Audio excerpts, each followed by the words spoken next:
रौनकपुर नाम का एक गांव था जिसके राजा थे राजा राजेंद्र सिंह। वो हमेशा अपनी प्रजा के हित में काम किया करते थे, इसलिए वहां की प्रजा काफी खुश रहती थी। एक दिन एक गिद्ध आसमान में भूतिया बीज लिए उड़ रहा था। जैसे ही वो गिद्ध रौनकपुर पहुंचा तो उसके मुंह से एकदम से वो बीज रौनकपुर के बीचों बीच गिर गया। बीज भूतिया था, इसलिए अगले ही दिनों पौधा बन गया। वहां के स्थानीय निवासियों ने जब पौधे को देखा तो हैरान रह गए, क्योंकि पौधा जो था वो काले रंग का था। बाद में लोगों ने आपस में चर्चा की और ये समझा कि शायद खेत में उगने वाला कोई घास फूस या वनस्पति जैसा कुछ होगा। दूसरे दिन वो पौधा काफी बड़ा हो गया। लोगों को और ज्यादा दुविधा हुई कि एक ही दिन में यह पौधा इतना बड़ा कैसे हो गया। होते होते पौधा तीसरे दिन पेड़ बन गया। समय बीता और लोग भी तेजी से बढ़ने वाले पौधे के बारे में सोच सोचकर परेशान रहते थे। वो इस मामले को राजा के पास लेकर गए।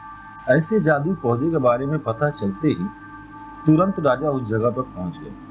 राजा को जैसे ही पता चला कि एक काले रंग का पौधा 3 दिन में पेड़ बन गया है, तो वो भी उस पेड़ को हैरानी से देखने लगे। राजा को उस पेड़ के आसपास चौथे दिन जब लेकर जाया गया, तब तक वो पेड़ काफी बड़ा हो चुका था। वो इतना तेजी से फैल रहा था कि किसी को यकीन ही नहीं हो रहा था कि इतने जल्दी ये पेड़ इतना फैल सकता है। राजा समझ गए थे कि काले रंग का पेड़ है, इसमें जरूर कोई जादू टोना होगा।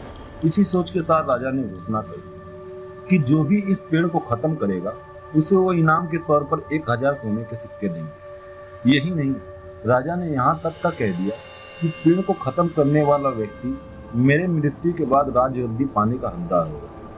इतनी बड़ी घोषणा सुनने के बाद हर कोई पेड़ को खत्म करने के लिए अपना अपना दिमाग लगाने लगा। राजा ने सारे चतुर मंत्री भी इस काम पे लगाए थे, लेकिन कोई भी इसको नष्ट नहीं कर पाया।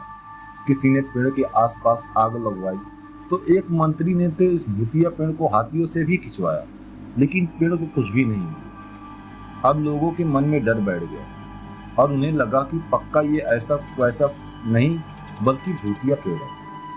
तभी उस गांव के एक समझदार व्यक्ति मनीष को राजा की घोषणा का पता चला। जानकारी मिलते ही वो अपने गुरु के पास उस भूतिया पेड़ से जुड़े रहस्यों को जानने के लिए पहुंच गया। गुरु ने जब अपना ध्यान की शक्ति से अब उसके बारे में पता लगाया तो उन्होंने मनीष से पूछा, क्या तुम पेड़ को खत्म करना चाहते हो? तो मनीष ने जवाब दिया, हाँ गुरुजी, सब उस पेड़ से काफी परेशान है।